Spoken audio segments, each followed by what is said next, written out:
temos o prazer de receber o Edinho Silva, eleito prefeito de Araraquara, e que vai hoje falar conosco sobre o tema Administração Municipal e Democracia no Brasil. Quero dizer aqui do nosso prazer em receber o Edinho e de debater estas questões. Por favor. Primeiro, boa noite. Agradecer em nome do Ângelo a todos que proporcionaram essa oportunidade de eu estar aqui fazendo essa reflexão com vocês.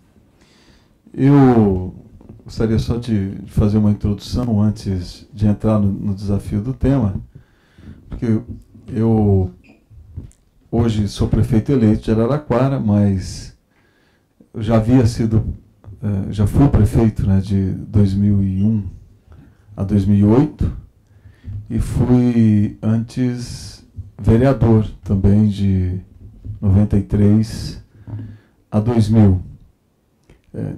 Tive a oportunidade também de ser, após 2008, em 2007, eu me elegi presidente estadual do PT, fui reeleito presidente do PT em 2009, portanto fui 6 anos presidente do PT no estado de São Paulo. Em 2010 me elegi deputado estadual, fui também deputado estadual na Assembleia Legislativa aqui em São Paulo.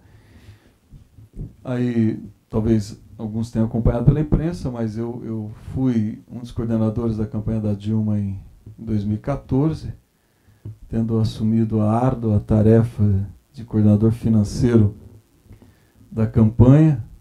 Eu havia sido chamado para a coordenação política, e quando se agravou a crise da Lava Jato, me deram a tarefa de ser o coordenador financeiro da campanha, e fui ministro da Comunicação Social também no governo Dilma até o impeachment. Eu gostaria de fazer a reflexão aqui proposta, fazendo um pouco um diálogo do momento atual e voltando, né, nessa reflexão, que foi o momento que nós disputamos as últimas eleições municipais. Eu tenho afirmado, né, nos lugares que eu tenho ido para ajudar na avaliação do processo eleitoral de 2016, eu digo para vocês, a primeira eleição que eu participei na minha vida foi em 86, né, eu me filiei ao PT em 85, eu sou oriundo dos movimentos sociais da Igreja Católica, né?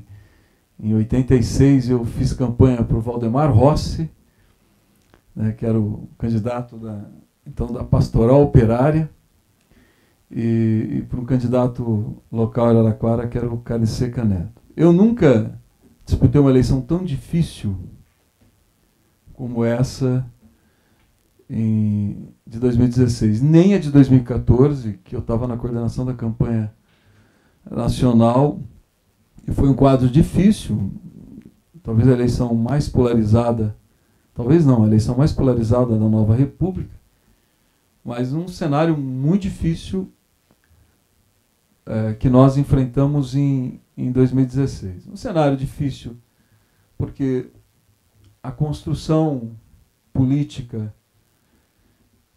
delineou uma conjuntura de um giro à direita, né, do pensamento da sociedade brasileira, e eu sou daqueles que pensa que essa guinada à direita que a sociedade deu não é...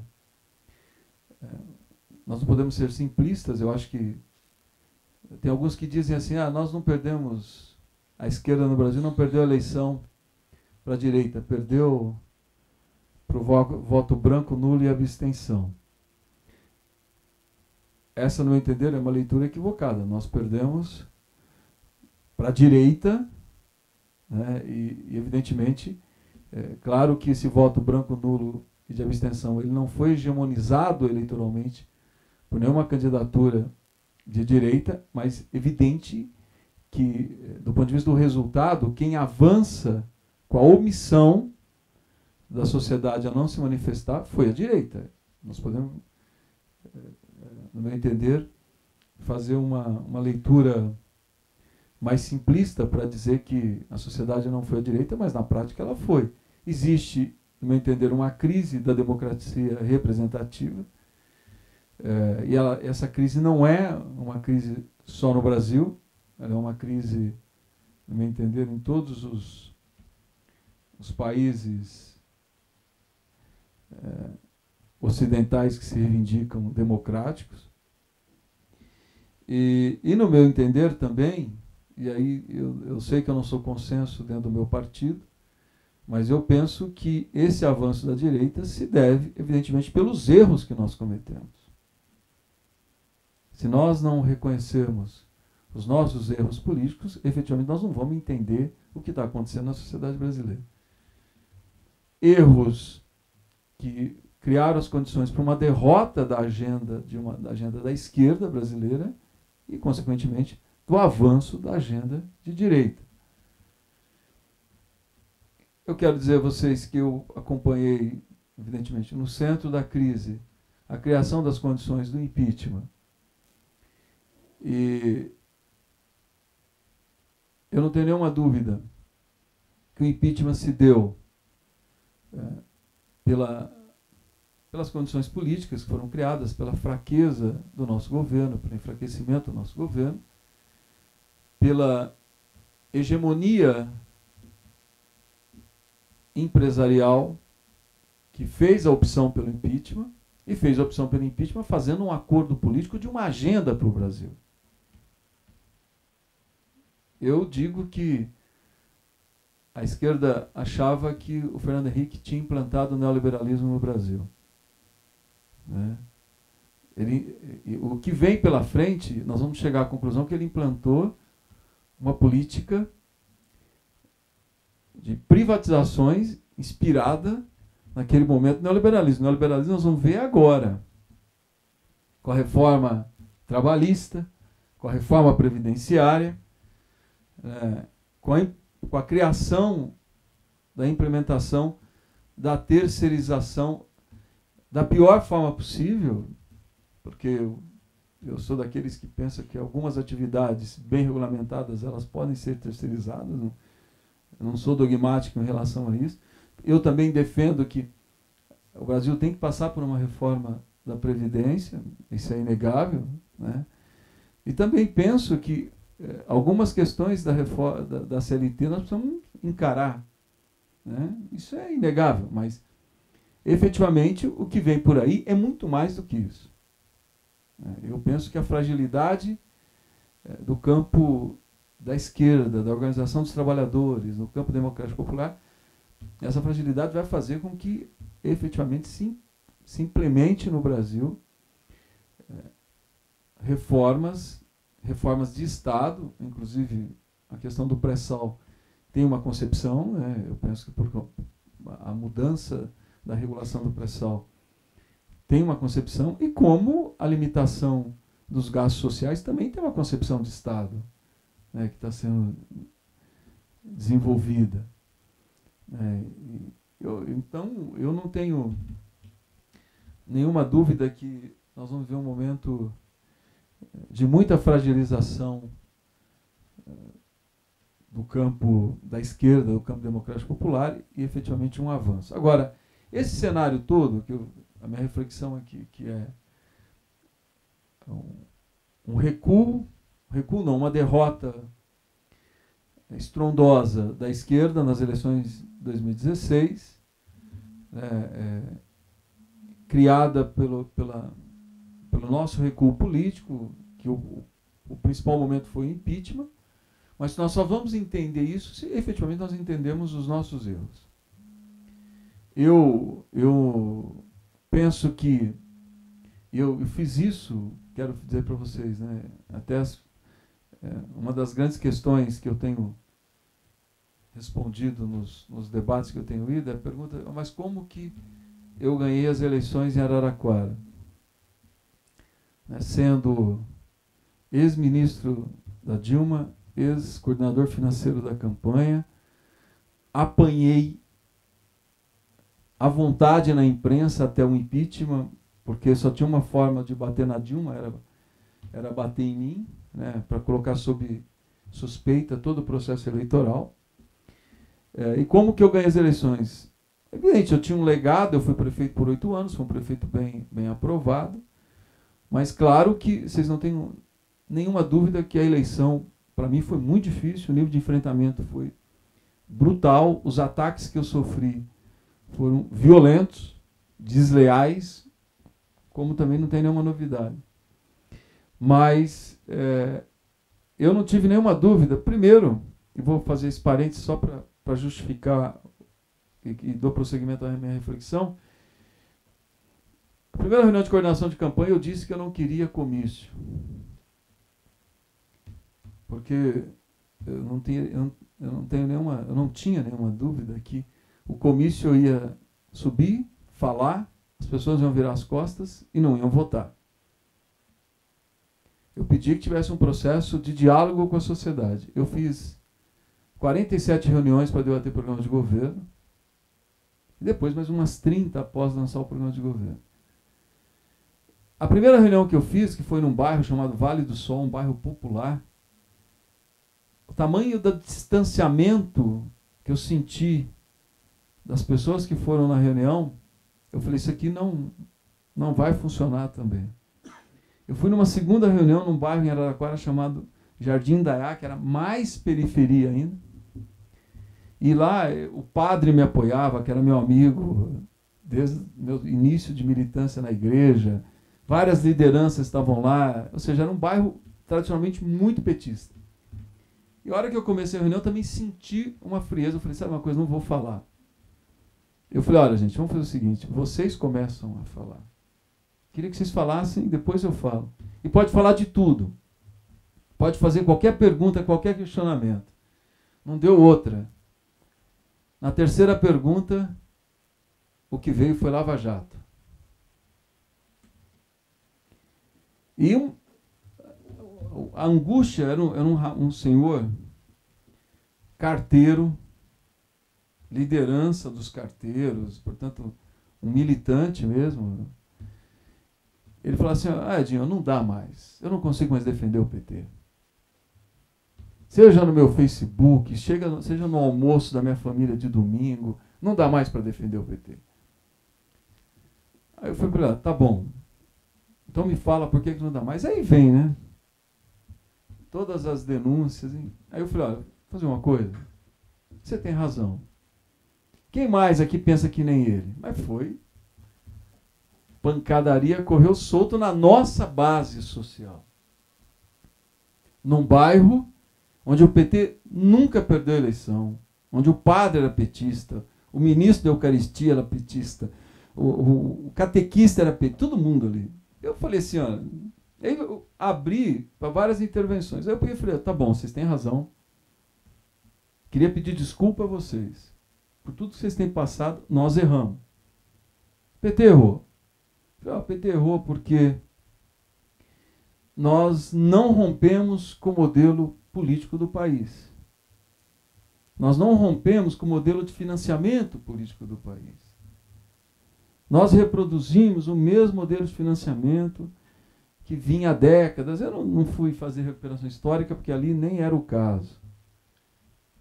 Mas eu falei, olha, tá bom, nós não reproduzimos, nós não rompemos, reproduzimos, erramos, queria pedir desculpa para vocês. Tudo bem?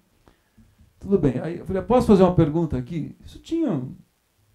Como era uma reunião na garagem, tinha umas 80 pessoas, porque o pessoal ia até para a rua, assim. Eu falei assim, quem aqui conhece alguém que foi beneficiado pelo ProUni? Quem aqui conhece alguém que foi beneficiado pelo FIES? Quem aqui conhece alguém beneficiado pelo Bolsa Família? E fui perguntando. Falei assim, e Minha Casa Minha Vida? Eu fui perguntando todas as grandes marcas do governo. Falei, quem aqui achava que a vida era melhor durante o governo Lula? Eu falei, tá bom, vocês estão vendo? Nós erramos. Mas também a gente não fez muita coisa boa para o Brasil, para a vida das pessoas. Aí todo mundo concordava. Eu falei, agora posso conversar com vocês que eu quero ser candidato a prefeito e queria que vocês me dessem mais uma chance para governar Araraquara? Ou seja, eu desarmava, eu percebi que ali eu desarmei. E eu fiz disso um mantra. Toda a reunião que eu ia, eu falei, essa é a metodologia. Essa é a metodologia. E voltei no bairro que eu senti que o povo estava frio comigo no primeiro e repeti a mesma metodologia. E fiz isso e discuti programa de governo e eu sentia que eu estava recuperando o lastro naquelas regiões que nós sempre fomos fortes. E as pesquisas começaram a mostrar isso. Quando começaram a sair as pesquisas, eu nunca... eu tive 41, caí para 35, depois eu voltei para acima de 40, que foi o que eu me elegi com 42. Então eu estou dizendo isso para vocês porque eu penso, se o PT quiser se reconectar com a sociedade brasileira, ele tem que assumir os seus erros. E não é aquela coisa da autocrítica, de autolinchamento, não é isso, é falar, gente, erramos. Erramos. Por quê? E aí eu quero voltar a vocês, fazendo a reflexão que eu falei que ia começar de 2016 para trás. Porque quando é que a nossa base social começa a se distanciar de nós? Eu penso que tem dois episódios importantes. O primeiro, a nomeação do ministro da Economia, no começo de 2015, que a agenda que foi apresentada, ela negava o nosso programa de 2014, que foi muito polarizado. Ou seja, nós ganhamos as eleições com a margem apertada, defendendo a nossa agenda de país. A gente começa em 2015 nomeando um ministro que apresenta uma outra agenda para a nossa economia, que é a agenda que nós tínhamos derrotado eleitoralmente.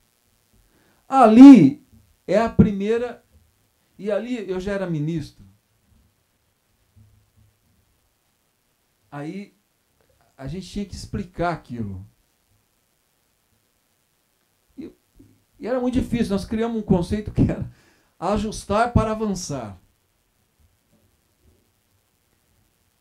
E a gente fazia, a SECOM fazia as pesquisas Qualis, aquilo não colava. A dificuldade, principalmente quando a gente ia para a nossa base social. Quando a gente testava a política de comunicação nos setores, a famosa classe A e B, assim chamada, as pessoas diziam assim, mas disse que não ia fazer, que não era isso. E quando a gente ia para a nossa base, a gente não conseguia explicar. Que as pessoas queriam outra coisa, as pessoas queriam a manutenção do emprego, as pessoas queriam a manutenção do investimento social, porque foi isso que fez com que a gente ganhasse as eleições. Então, eu penso que isso é fundamental. E para eu não me estender muito, eu tenho uma avaliação, eu sei também que ela não é consenso no meu partido, que o início do agravamento, né, da crise, ela está após junho de 2013. Em junho de 2013, a sociedade brasileira foi para as ruas, rompendo com todo o modelo de organização social que nós tínhamos, concepção dos movimentos sociais, ou seja, pela primeira vez que as redes sociais efetivamente se tornaram um instrumento de mobilização, porque não tinha nada de novo, porque a gente já tinha visto isso na Primavera Árabe, nós já tínhamos visto isso em Occupy Wall Street, nós tínhamos visto isso nos indignados da Espanha, enfim, já tinha alguma coisa já pipocando na América do Sul e chegou no Brasil. Eu me lembro, até eu estava num debate outro dia lá na sede do PT estadual, aqui em São Paulo, ali na Rua da Abolição. Eu estava no debate, até eu falei assim, olha, nesse espaço, no anfiteatro, eu era presidente do PT, era deputado estadual, no meio daquelas mobilizações. Nós chamamos, em caráter de urgência, uma reunião de avaliação, porque a gente queria entender o que era aquilo. Porque é evidente que a motivação foram uns 20 centavos, mas era muito mais que os 20 centavos. Ali emergiu uma mobilização com uma agenda de esquerda, que era a qualidade dos serviços públicos, combate à corrupção, reforma política. Então, era uma agenda de esquerda. E eu falei assim, ó, a gente estava no meio de uma reunião, nós chamamos prefeitos, deputados estaduais, deputados federais, todo mundo. E aí a presidenta Dilma entra em cadeia nacional, apresentando uma agenda para as mobilizações, que foi correto. Qual era a agenda? Melhoria da saúde, melhoria do transporte público, melhoria da educação e reforma política. Vocês vão lembrar, esses eram os eixos centrais quando ela vai em cadeia nacional. Recebe as lideranças dos movimentos em Brasília, assume o compromisso com essa agenda e devagar as mobilizações vão se desfazendo. Eu penso que boa parte, e quero recuperar aqui, ela vem depois, aqui em São Paulo, num ato lá no Palácio dos Bandeirantes, junto com o Alckmin e o Fernando Haddad, ela anuncia 8 bilhões para a mobilidade urbana em São Paulo. Logo depois ela formata mais médicos, amplia o ProUni. Ou seja, ela enfrentou a agenda, ela respondeu. Onde que ela não respondeu? O governo não respondeu, a esquerda não respondeu. Na reforma política. Nós não tocamos para frente. E aí, o que acontece depois? A gente tem uma polarização eleitoral em 2014. Em 2015, a cultura da mobilização espontânea de rua é retomada com uma agenda de direita. Ou seja, a direita se apropria daquilo que a esquerda fez em junho de 2013, mesmo sendo uma esquerda diferente, sem a concepção tradicional de vanguarda e tal. Mas a direita vai para a rua com a agenda de direita do impeachment. E as lideranças dessas mobilizações estão aí. Onde nós temos um vereador negro de São Paulo, um discurso totalmente racista,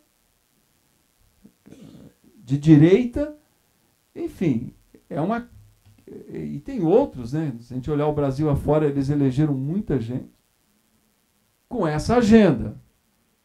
Então eu penso que junho de 2013 a esquerda interpretou, mas não deu consequência.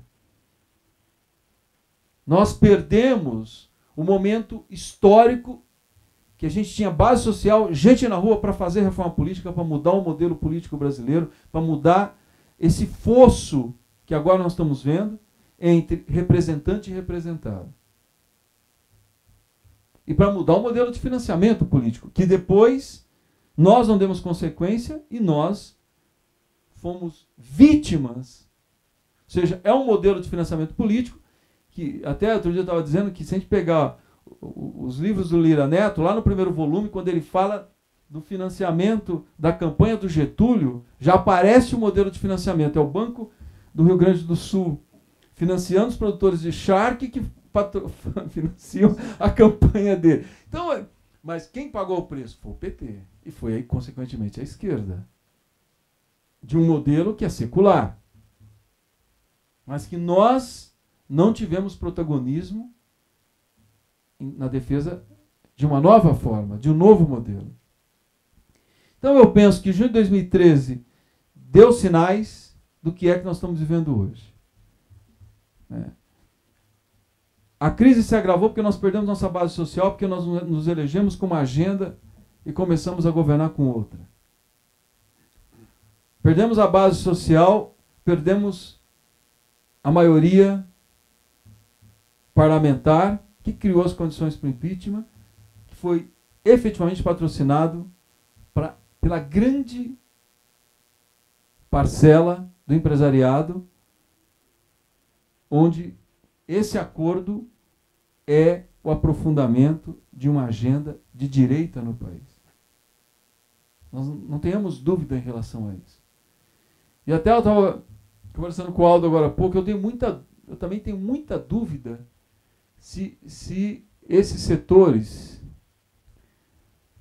se o establishment do Estado brasileiro vão permitir que uma crise do governo Temer se aprofunde. Eu tenho muita dúvida. Por um simples motivo. Porque tem uma agenda a ser implantada. Tem uma agenda a ser colocada em prática no Brasil. É uma agenda que desequilibra a relação capital-trabalho. Que desequilibra e muito a relação capital-trabalho. Então, é nesse cenário que nós disputamos eleições, é nesse cenário que nós fomos derrotados, é a maior derrota da nossa história, é a maior derrota da esquerda, é o maior recuo da esquerda no Brasil desde a redemocratização. Eu penso que é um cenário muito difícil. E, claro, é nesse cenário que eu vou ser prefeito, os 8 prefeitos que nós temos no estado de São Paulo vão ter que governar, um pouco mais de 200 prefeitos que nós temos no Brasil vão ter que governar. E, evidentemente, com uma tarefa que eu penso que eu ainda quero dizer a vocês que a ofensiva sobre a esquerda ainda não terminou e não se iludam. Nós vamos ter a ofensiva só vai ainda aumentar. Nós não vimos ainda. A crise sobre nós não se agudizou ainda. Não se agudizou ainda. Eu penso que ainda nós vamos ver muita coisa. A nossa capacidade de reação está muito baixa.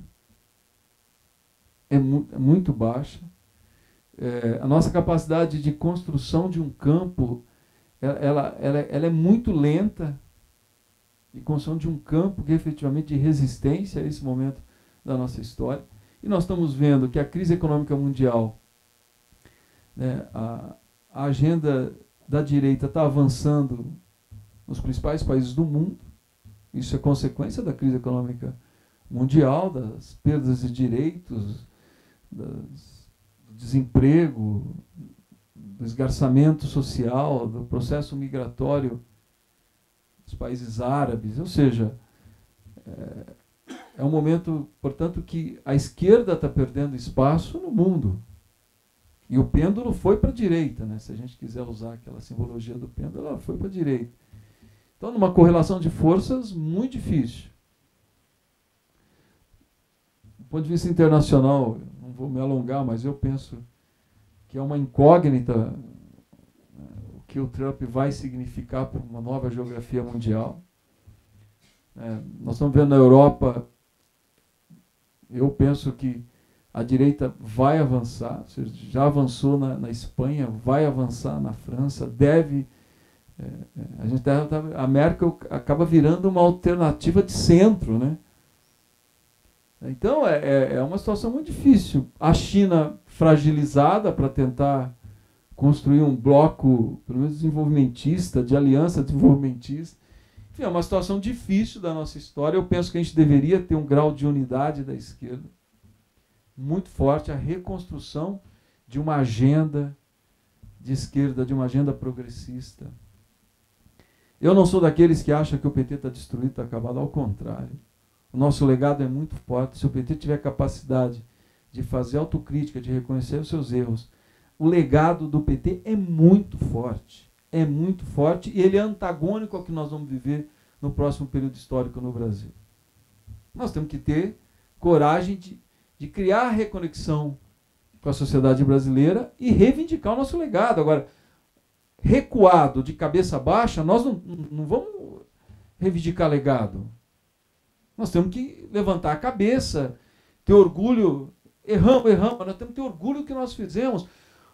Um partido que liderou um bloco de esquerda no Brasil, que incluiu 40 milhões de brasileiros, que mudou as políticas públicas para as mulheres, para os negros, para os índios, para os homossexuais. Mas como é que esse partido, ele mesmo vai se autodecretar derrotado? Então eu penso que nós temos que criar um espaço de diálogo, formas de diálogo, mas reivindicar o nosso legado. Do ponto de vista, para encerrar, Ângelo, do ponto de vista da prefeitura, é claro que uma prefeitura você governa, mas eu penso que o desafio para mim enquanto prefeito é não só governar, mas também é fazer um esforço de construção de bandeiras, de respostas que estejam também na simbologia política, né? Eu governei Araraquara com um orçamento participativo deliberativo. Era deliberativo, não era saúde e educação, deliberativo integral. Não tinha nenhum investimento que ia para o orçamento que não fosse deliberado pelo orçamento participativo, com plenárias de mulheres, negros, jovens, plenárias setoriais. Foi uma experiência belíssima, eu acho que inclusive isso me deu muito lastro nesse momento que eu fui prefeito novamente. Eu não tenho, claro que não é uma panaceia, mas eu penso que a democracia direta ela pode ser um caminho para esse fosso onde a sociedade civil não se sente parte, ela não se sente representada. Nós temos que inovar, inventar, pensar, pôr as nossas cabeças para que elas possam pensar em formas de governo onde a sociedade esteja mais presente no processo deliberativo. Uma prefeitura é fácil, você tem orçamento participativo, mas tem que pensar isso em relação ao Estado, em relação à federação, porque o que nós estamos vendo é que a sociedade ela está votando cada vez menos e ela não se sente representada. Ela não se sente representada. Ou seja, ela quer participar do jogo. Se a gente pegar, como nós brasileiros gostamos, a simbologia do futebol, ela não quer ficar na arquibancada, ela quer entrar no campo para jogar. E nós temos que pensar, esse é o grande desafio para esse momento que nós estamos vendo, não só da história brasileira, mas na história da democracia representativa no mundo. Como é que você traz a sociedade civil, efetivamente, para o processo de deliberação, de fiscalização, onde a sociedade se sinta parte integrante desse processo. Senão, esse fosso só vai aumentar. Eu não tenho a resposta. Talvez, daqui 1 ano, 2 anos, eu tenha melhores indícios de qual o caminho que eu tenho hoje. Mas eu acho que nós temos que experimentar, acho que nós temos que criar laboratórios. E é importante a gente lembrar, e eu encerro mesmo aqui, que os grandes laboratórios das políticas públicas que foram implementados pelo governo Lula foram as prefeituras. Foram as prefeituras. As prefeituras, se a gente pensar o Minha Casa Minha Vida, um modelo de moradia popular, nós vivenciamos muita coisa de mutirão, nós temos muito mutirão enquanto política habitacional em vários cantos do Brasil para resolver a questão do financiamento dos setores mais empobrecidos, porque as regras existentes até então, financiamento pelo Fundo de Garantia, não dá conta de quem ganha de 0 a 3. Esquece, você vai criar a prestação de R$400. Várias das políticas no transporte público, na saúde preventiva, para mulheres, negros, homossexuais, tudo isso foi pensado dentro das nossas prefeituras. Então, talvez essa questão da representatividade, talvez tenha que haver um esforço para que a gente possa criar novos instrumentos e talvez esses laboratórios sejam as prefeituras. Mas eu não tenho nenhuma dúvida que nós temos que inovar. E quero aqui dizer que nós temos dois grandes desafios, no meu entender, além de todos esses que eu elenquei aqui, tem dois que eu queria chamar muita atenção. Primeiro, a questão da juventude. O descrédito da juventude com a política é algo brutal.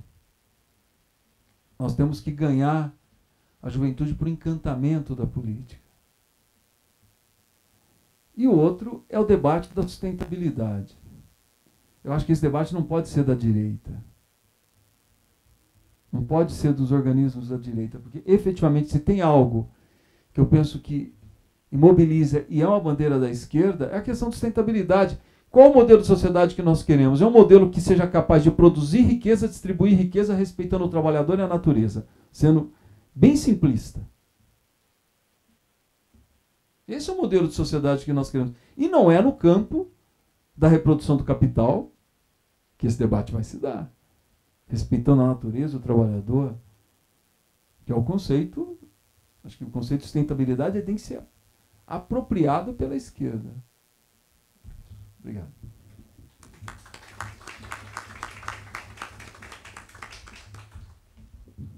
Muito obrigado, Edinho. Vamos passar as perguntas ao debate propriamente dito. E, fazendo uso do benefício de estar na mesa e estar com o microfone, eu vou começar já fazendo uma questão, se vocês me permitem. É verdade que esse caminho da derrota ele é pavimentado por uma série de erros.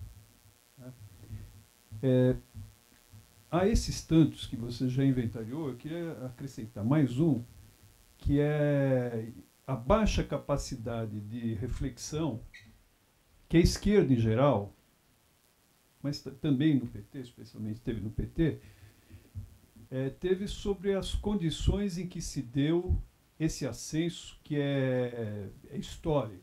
Incluir 40 milhões de pessoas não é brincadeira. Mas a gente muito pouco pensou sobre isso, refletiu sobre isso e, portanto, a gente perdeu alguns tempos de mudança importantes.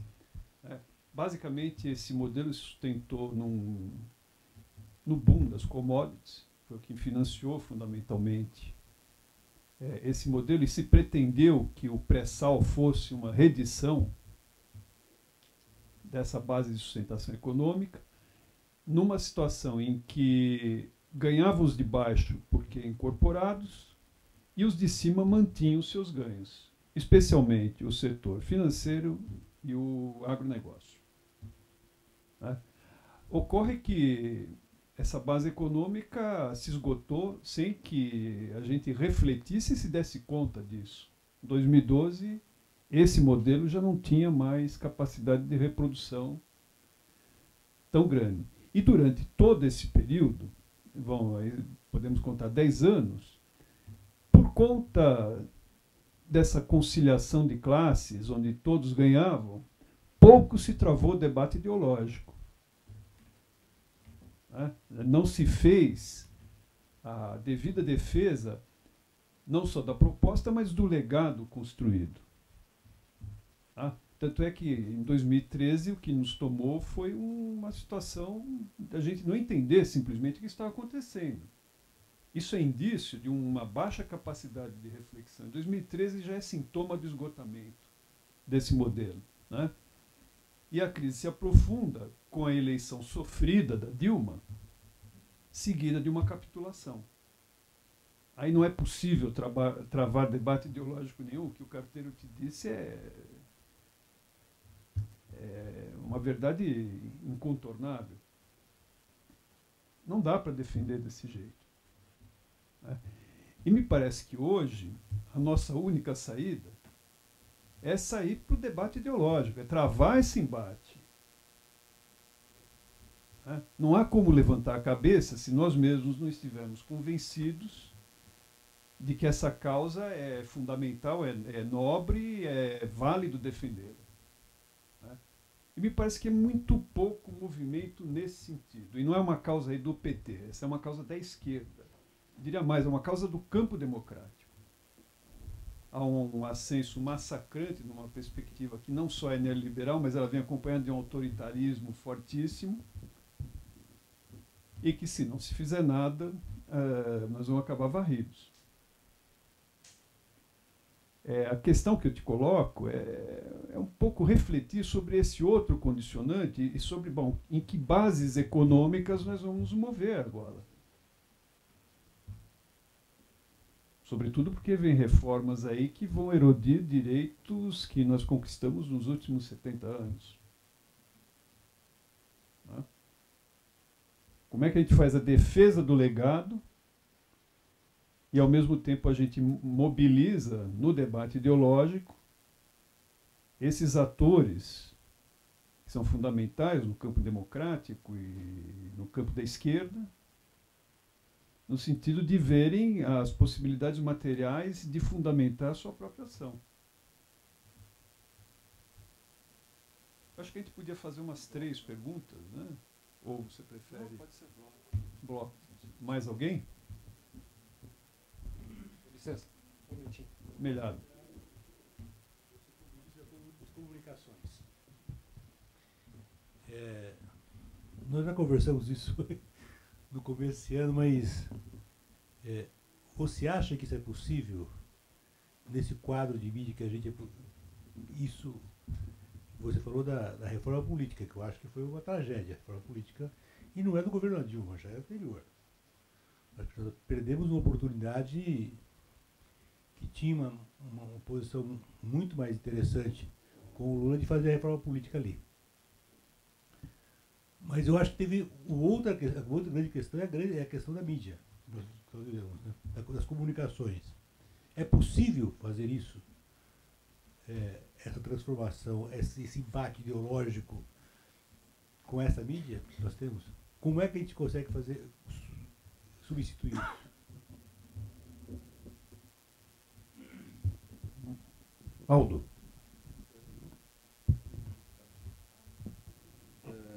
Na verdade, eu tenho aproveitando que você está aqui e tendo em vista que você estava lá, eu tenho uma curiosidade muito grande que eu queria que você esclarecesse. Uns 2 ou 3 dias depois que o Lula foi conduzido coercitivamente, o pessoal do setor de comunicação lá do Instituto Lula me convidou para ir lá conversar um pouco, porque eu estava fazendo críticas muito fortes ao PT e ao governo naquele momento. E aí eu fiz 3 perguntas, assim, dentro da conversa fiz 3 perguntas. Vem cá, eu perguntei, o governo tem um comitê de crise? Me disseram não. O PT tem um comitê de crise? Não. O Instituto Lula tem um comitê de crise? Não. Quer dizer, então aí dava para ver mais ou menos o desastre da condução política que estava construída no governo e no PT. Quer dizer, me falaram que a Dilma falava com um, falava com o outro e ela terminava decidindo. Então, me parece que, em grande medida, a derrocada do governo se deveu também a um desastre da condução política. Então, essa é apenas uma curiosidade que gostaria que você me esclarecesse, me informasse, na medida em que você estava no governo nesse momento trágico, né? Mas, fora isso, eu queria colocar 1 ou 2 questões aqui, que é a seguinte, quer dizer, evidentemente que os problemas da Europa e dos Estados Unidos são diferentes dos nossos problemas. Mas você observou que tanto lá quanto aqui há uma ascensão da direita. A questão que eu coloco, será que a esquerda não se tornou muito liberal? Porque, veja o seguinte, quer dizer, quem a direita está ganhando? Ela está ganhando bases sociais que deveriam ser base da esquerda. Por exemplo, em parte o Trump ganhou nos Estados Unidos com voto de trabalhadores que são prejudicados pela globalização. Na França, eu li algumas análises que os trabalhadores sindicalizados estão se deslocando para a Marine Le Pen, em outras partes também. Aqui no Brasil, na eleição municipal, que nós vimos que o PT perdeu em redutos tradicionais que eram seus e esses redutos votaram no PSDB, tanto na capital quanto no ABC. Então, o que aconteceu com o discurso da esquerda e do campo progressista para ele perder suas bases para, digamos assim, o campo mais conservador. Há um problema ali.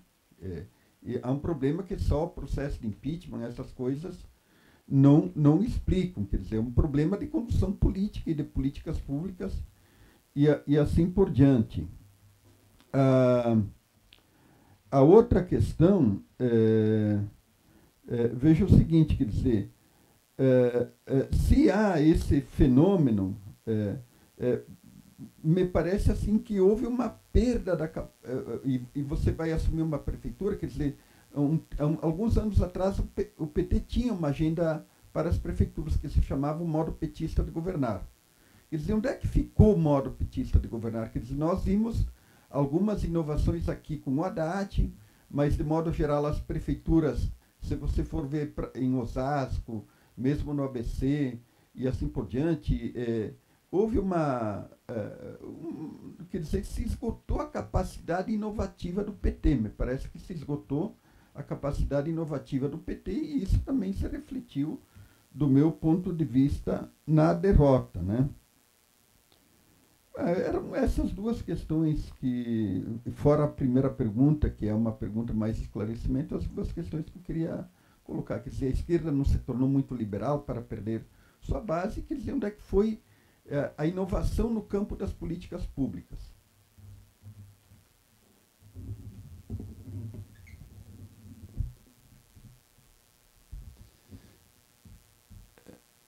Então tá, deixa eu... Olha, primeiro, eu penso, Ângelo, em relação ao que você levanta, que a esquerda tem que ter capacidade de se articular enquanto um bloco. Que eu não consigo ver esse movimento de forma muito consistente, né? Tem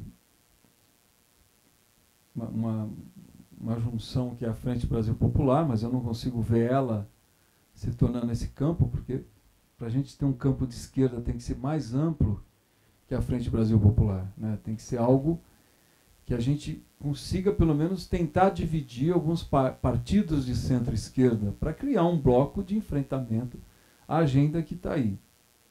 Então, se nós tivermos esse bloco, é possível fazer o debate do legado e reivindicar o legado.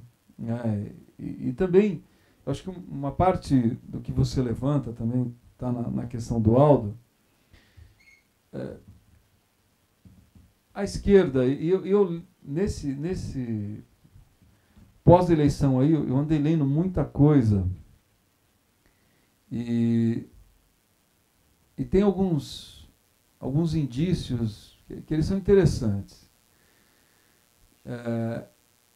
Até eu não tenho concordância com o artigo do Safatler, eu acho que da semana passada, que ele publicou. Eu não tenho concordância na íntegra, mas eu tenho concordância com uma parte da leitura que ele faz. Que nós perdemos, a esquerda perdeu a capacidade de fazer a crítica econômica.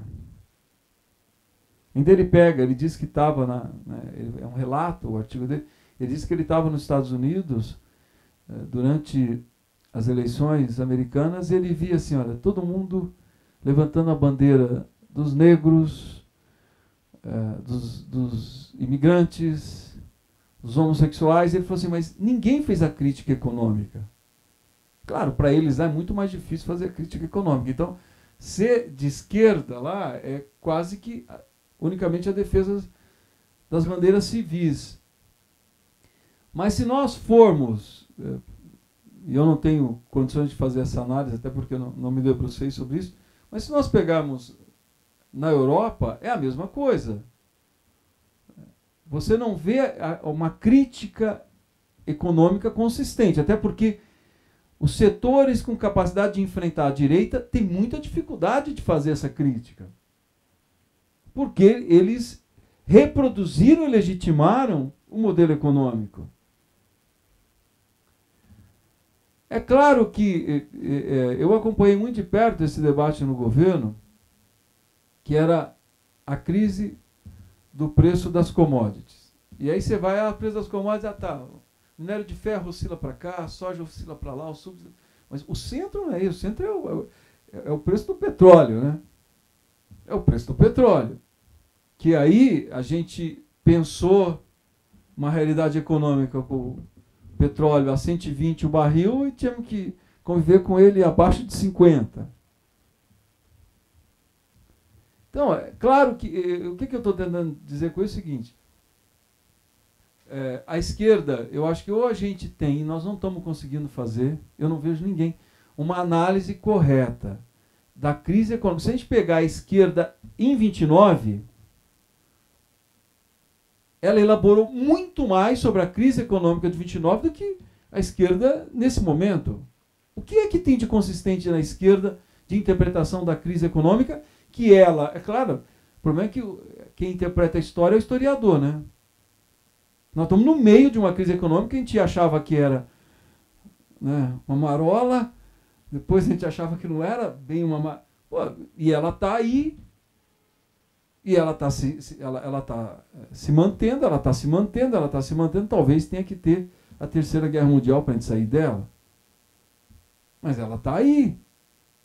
E ela está corroendo direitos sociais, está corroendo empregos, está corroendo países, regiões. O fluxo migratório no mundo, seja na África, seja nos países, virou uma maluquice. Parece que nós não estamos tendo dimensão do que isso está acontecendo. Mas qual é a leitura da esquerda da crise? Não tem. A gente começou com um discurso que era uma crise da financiarização, né? E sumiu. Então, efetivamente, eu penso que, claro, eu nunca fui, não sou e não tenho tendência a ser daqueles que pensam que a economia explica tudo. Não sou, acho que tem várias mediações aí que precisam ser feitas. Agora, que a crise econômica ela está arrastando o mundo para uma desorganização de Estado, isso é inegável. Ninguém pode negar. E ela está arrastando. E claro que isso passa pelo debate ideológico. Eu estava em Ribeirão Preto ontem, sábado, fazendo um debate lá, eu falei assim, sabe qual é o problema? Parece simples, mas não, parece que nós esquecemos que tem luta de classe. Nós esquecemos que tem luta de classe. A gente achou que a gente governar 4 vezes sucessivas um país, a gente tinha dado conta, né, que agora era só conciliação de classe. A primeira tropeção que nós demos, ninguém foi nos puxar pela mão, pisaram no nosso pescoço. Evidente, ué.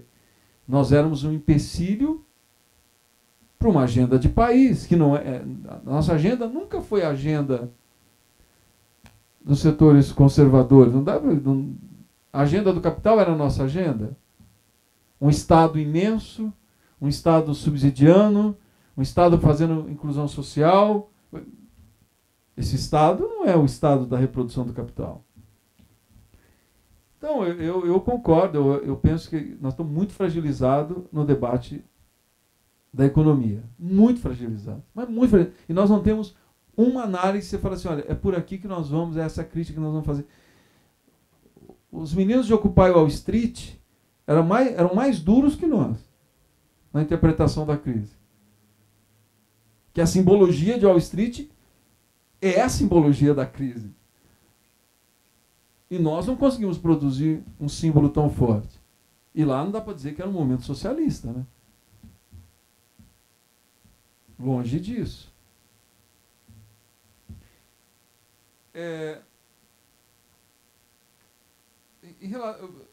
Sabe o que eu penso, Melhado? Qual é a diferença do governo Lula para o governo Dilma em relação à reforma política? Nós tínhamos milhões e milhões de brasileiros na rua pedindo reforma política. E nós não fizemos. Ali era o grande momento histórico para a gente fazer uma reforma política de verdade. que tinha gente na rua. A elite estava acuada, assustada, até nós estávamos acuados, assustados e apavorados, mas eles estavam muito mais que nós, né? É muito mais que nós. Ali a gente tinha condições de agilizar uma agenda da reforma política. Ali nós perdemos o momento histórico, ou seja, uma mobilização de esquerda, tirando a apropriação dos black blocs, são os novos movimentos. Eu lembro, na década de 80, o Aldo vai lembrar, muita gente vai lembrar, a gente se esforçava para entender, né, e tinha o livro do Dermir Sader, né, que falava os novos movimentos sociais, né, os novos personagens que entram em cena, uma leitura que até o pessoal criticava muito, que era coisa dos autonomistas, mas era uma coisa que se interpretava como que pipocava os novos movimentos sociais que estavam fora dos partidos tradicionais e tal. É a mesma coisa, nós temos novos movimentos sociais que entraram em cena, que estão aí, que estão dando conta, que estão mobilizando e que a gente não conseguiu entender. E ali nós não conseguimos entender a força desse movimento. Aquela agenda não implementada desmobilizou, tirou esse movimento da rua e a cultura da rua foi para a direita. A questão da mídia, olha, eu fui ministro da comunicação social. Eu vou te falar uma coisa, primeiro, esse debate ele tem que ser feito, está dentro das reformas. Agora, eu vou te falar uma coisa, a gente não tem dimensão do que é. Não sei se você sabe, se vocês sabem, hoje os jornais e as TVs, eles monitoram as redes sociais. Você tem instrumentos de monitoramento, a gente monitorava. E aquilo que alcança audiência nas redes sociais, mesmo se não tiver explícito, a orientação das redações é que já vira pauta. Você tem como medir, né? O que eu estou dizendo é o seguinte, os veículos tradicionais, me desculpe o termo aqui, eles estão no vinagre, cara. Eles estão no vinagre. Não tem como. A internet veio para efetivamente democratizar. Você faz qualquer postagem no Facebook hoje, você alcança 20 mil, 30 mil pessoas. Que muitas vezes você pega um jornal do interior, mas nem 10% disso tem de leitor. Hoje você tem rádio na web. Você tem TV na web. Então, claro que esse debate tem que ser enfrentado. Agora, ele tem que ser enfrentado até por uma questão simbólica, mas eu acho que a gente tem condições de revolucionar. A internet, quando eu era ministro, eu participava de muitos debates, eu penso assim, ela veio para efetivamente democratizar a comunicação. Cada pessoa que tem um celular, né, com Wi-Fi ou com 3G ou 4G, é um comunicador. É um comunicador. Acabou. Isso é revolucionário. Também vira a terra de ninguém. Que nós vamos ter que achar a mediação. O marco regulatório é importante.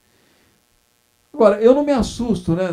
Na campanha a gente via que as organizações de grupos, de ataque e tal. Agora, a sociedade ela está convivendo tanto com as redes sociais que ela própria faz a mediação.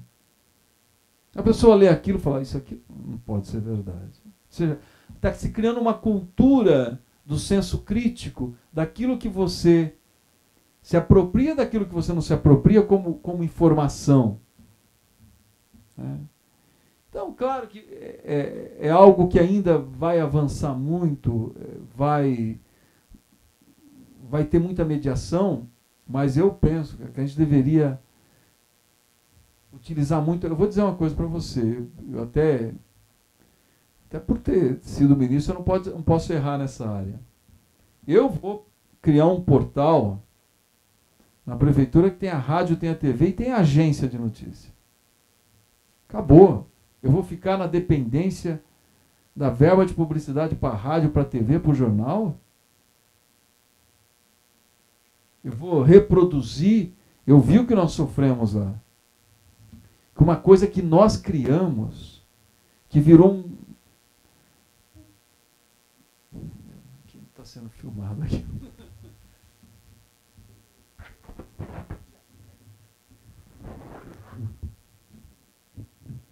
Nós criamos isso. Nós inventamos isso. Fomos nós que inventamos. Uma marra. É como se você pegasse, pusesse dentro de uma camisa de força. E com o Tribunal de Contas te fiscalizando online. Loucura, pura loucura isso. Mas, enfim, em relação, eu queria... Aldo, é evidente que o nosso governo errou muito na condução política, senão a gente não teria sido impeachmado. Mas o que eu penso?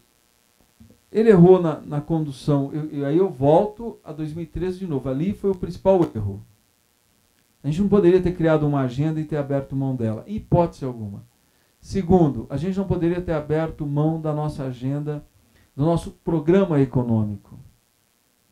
A gente não teria perdido a nossa base social. E com a nossa base social, concordo, a crise fiscal, tinha uma crise fiscal que não era simples e nem era pequena. Mas, se nós administramos a crise fiscal de 2013 e 2014, você não precisava dar cavalo de pau na agenda econômica. Você poderia ter uma política de equacionamento, inclusive abre mão de ativos. Não tem problema. Você não pode ser dogmático em relação a... Eu não sei se necessariamente a gente precisa ser dono de ferrovia. Eu tenho muita dúvida disso. Se a gente precisa ter participação em aeroporto.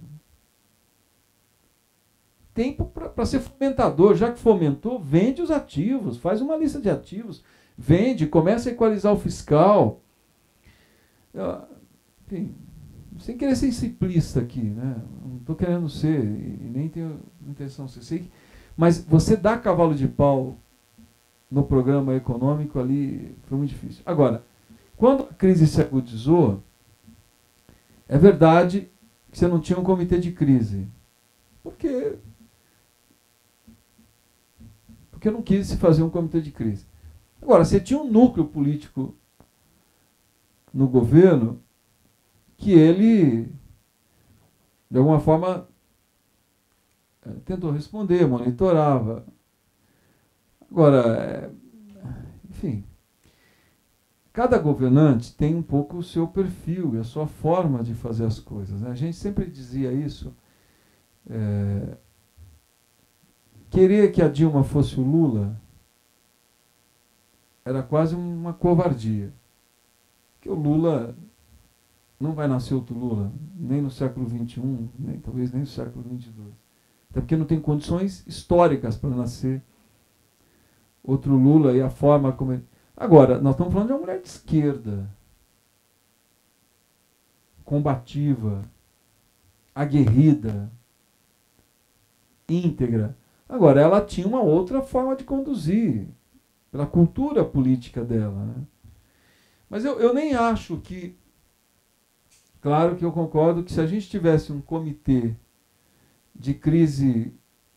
Porque a concepção do comitê de crise, ele fica reunido 24 horas. Talvez a gente tivesse condições de ter dado respostas mais imediatas a algumas questões. Mas eu não vejo que as condições de impeachment elas se agudizaram aí. Eu penso que foi a dispersão da nossa base social foi mais importante, porque gerou a dispersão da base legislativa, que foi mortal. Ou seja, quando o Congresso abriu mão do governo Dilma, e parlamentar é muito pragmático, parlamentar, eu dizia isso, né? O parlamentar vive de voto. lógica dele é o voto. Quando ele vai para a base dele e ele encontra o apoiador X, o apoiador Y, o apoiador A, B, pedindo impeachment, ele volta para Brasília militante do impeachment. Então, a perda da nossa base social tenha sido certamente o maior fator que levou ao impeachment. Eu concordo plenamente com você. O momento que a esquerda ela incorpora a agenda neoliberal, ela perde o discurso. E se for para ser neoliberal, entrega para a direita, porque ela é mais eficiente que a esquerda na implantação da agenda neoliberal. Eu acompanhei, eu vivenciei isso lá, acho que de alguma forma a gente conseguiu responder, mas eu acompanhei muitas eleições, mesmo à distância aqui em São Paulo, pela relação que eu tenho com o Fernando e também pela simbologia da Prefeitura de São Paulo. E quando eu vi a gente perdendo redutos históricos nossos, na Zona Leste, na Zona Sul, é aquilo. É claro que a leitura é que nós perdemos o discurso, ou seja, nós perdemos a narrativa, a nossa base social se descolou totalmente de nós, né? E talvez uma parte dela não tenha ido votar, mas outra parte efetivamente foi hegemonizada pelo discurso do não político. Que o momento que você tem... O que acontece no Brasil hoje? Nós temos o legislativo desmoralizado, o executivo fraco, e o judiciário e o Ministério Público hipertrofiados, do ponto de vista da força institucional. É um desequilíbrio total. Total. O crescimento do discurso do não político, como a sociedade brasileira ela é muito parecida, né, com a nossa cultura política, talvez seja muito parecida com a cultura italiana. Certamente o Mãos Limpas explica muito do que nós estamos vivendo hoje. A desmoralização da política, e vai acender os não políticos. O Dória pode ser um sintoma disso, que pode ser superdimensionado nas eleições estaduais e nacionais de 2018. Um Congresso enfraquecido, desmoralizado, isso vai piorar. Eu não tenho nenhuma dúvida que isso vai piorar, nós não chegamos ainda no auge. O Executivo muito enfraquecido e o Ministério Público e o Judiciário muito fortalecidos. Extremamente fortalecidos. Claro que tem um desequilíbrio imenso na estrutura de poder. E eu quero, por fim, falar de algo que é meu desafio, até porque eu escrevi um texto há 2 anos atrás dizendo do esgotamento do modo petista de governar. Qual era os 3 pilares do modo petista de governar? Inversão de prioridades. Segundo, participação popular. E terceiro, combate à corrupção. Inversão de prioridades. A direita faz sem nenhum constrangimento. Participação popular. Eu vi a prefeitura do DEM implantando orçamento participativo. E a corrupção, nós perdemos totalmente o discurso. Então, eu acho que a gente não tem que jogar no lixo. Assim, o pós-petista governar não serve mais. Claro que ele serve, mas ele tem que ser refeito. Ele tem que ser recriado. Ele não pode ser algo petrificado, que ele não vá se modernizando, se alterando. Eu estava dizendo hoje, como é que um governo de esquerda não debate sustentabilidade? É uma coisa que me incomoda um monte. E a gente fica martelando, e a gente não incorpora isso. Você quer algo mais de esquerda que você colocar em xeque o modelo de de produção que destrói a natureza e oprime o trabalhador? Não tem nada mais de esquerda que isso. E por que a gente não incorpora? Por que a gente deixa, né, as entidades, as ONGs de direita serem protagonistas do debate da sustentabilidade? E outra questão é a juventude, que a gente faz discurso, mas na prática o protagonismo é muito baixo. É muito baixo. Ou seja, a gente vai perdendo laço junto à juventude, perdendo laço, a juventude se desencantando.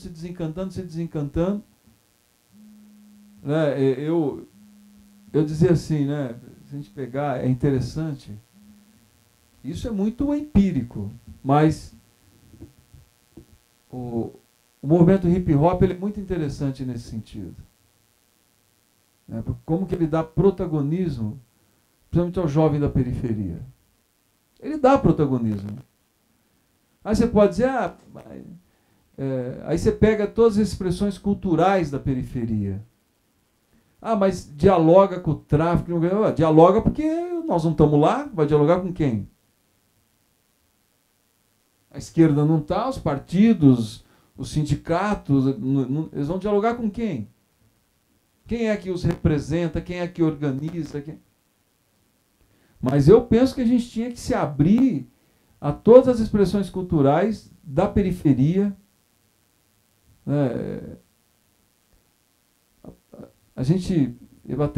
Eu acompanhei, eu era presidente do PT em 2012, eu acompanhei a eleição muito de perto no ABC. E o PT, numa cidade que a gente era muito forte fazendo crítica ao pancadão. Porque nós tínhamos a prefeitura. Então, ao invés da gente ir organizar, regulamentar, para que aquilo tivesse o mínimo de convívio com o restante da comunidade, nós vamos para o enfrentamento de algo que era uma expressão da juventude da periferia. Então, na verdade, a gente tem uma cultura que a gente acha que o jovem nós temos que trabalhar é o jovem que está no movimento estudantil, que está nos movimentos sociais, né? E esse tem que ser o protagonista. Tá bom, esse é a minoria da minoria. E outra coisa, preste atenção, não sei quem vai, agora na campanha eu fui um monte, preste atenção nas igrejas evangélicas de periferia para vocês verem. A massa de jovens que está sendo incorporada às igrejas evangélicas. Inclusive, eu tenho uma tradição de movimento de juventude da Igreja Católica. A Igreja Católica está chegando muito menos nesse jovem de periferia que as igrejas evangélicas. Então, esse tem que ser outro desafio da esquerda, ou seja, o jovem tem que efetivamente ter protagonismo não no nosso discurso, mas na nossa prática. Na nossa prática. Se a gente quiser efetivamente disputar o ideário dessa juventude, que seja canalizado para algo que supere o consumo, que não seja canalizado para o consumo, né, para a manipulação que se faz, enfim. Porque eu li muita coisa na época dos rolezinhos, né? Aí é como se fosse uma agressão ao templo do consumo, os jovens se organizaram na periferia para ir para o shopping center. Claro que a simbologia dele querer ir para o shopping, ou seja, como se ele estivesse sendo ganho para essa coisa consumista, é ruim. Mas, do ponto de vista da sociabilidade, ele está dizendo o seguinte: eu também quero frequentar o templo do consumo. Por que eu não posso? Porque eu sou da periferia?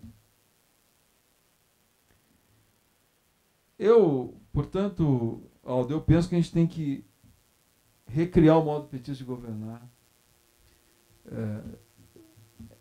É que nas crises, né, quando algo está se desfazendo e ainda não tem algo colocado no lugar, claro que isso é ruim, as instituições balançam, mas também é um momento muito rico da recriação, né? Da gente refazer, da gente pensar, porque as coisas, né, elas estão muito